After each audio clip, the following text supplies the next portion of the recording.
What has happened to BC Spirits? BC Spirits Spirit a Day number 230. I always like 230. It's a nice little round number. I like every 10 because then I know I'm a little bit closer to 300, which when I do 300 is going to be mental. I'm not even sure what I'm going to be able to pull off at 300.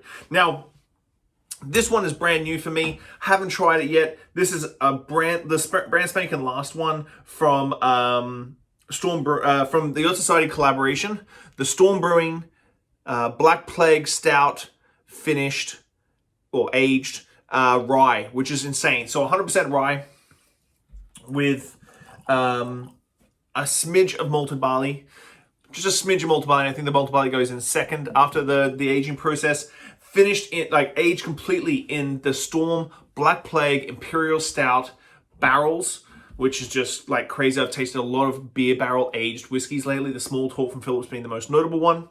But this one, so instead of doing it like the other collaborations, the Doans, which you tasted, and the P49s, instead of mimicking that beer mash, turning it into whiskey, this one's just utilizing that big, bold Imperial Stout barrels to age a rye whiskey into. On the nose, just a big rye bomb, like the Prospector style rye, like just this big, bold Canadian rye. That tannic, for me, it's tannic black tea and lemon peel.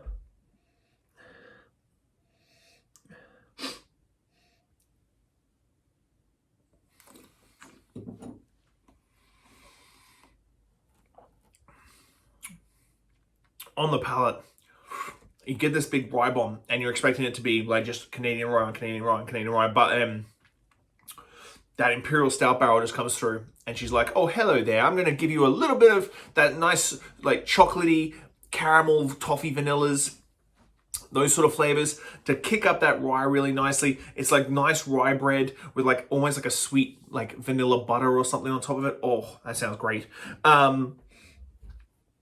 When you go back to the nose, you start to pick up some of that stout, that sweet sort of Imperial Stout sort of notes. Now, Imperial Stouts are going to have high alcohol content. It's getting aged in a barrel, and then this whiskey gets put in that barrel, so you're going to get this beautiful vanilla from barrel notes, sweet coffees and caramels from the beer itself, and then that massive rye bomb.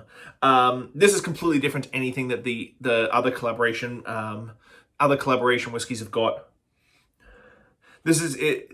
The other collaboration whiskeys were mimicking sort of mash bills and styles of these beers, whereas this one is like Odd Society and Storm, just like perfectly put together. Just that perfect picture, that pick of that perfect, saying too many P's, that pick of that perfect whiskey, put into that pick of that perfect beer barrel. So it really showcases both the distillery and the brewery so well.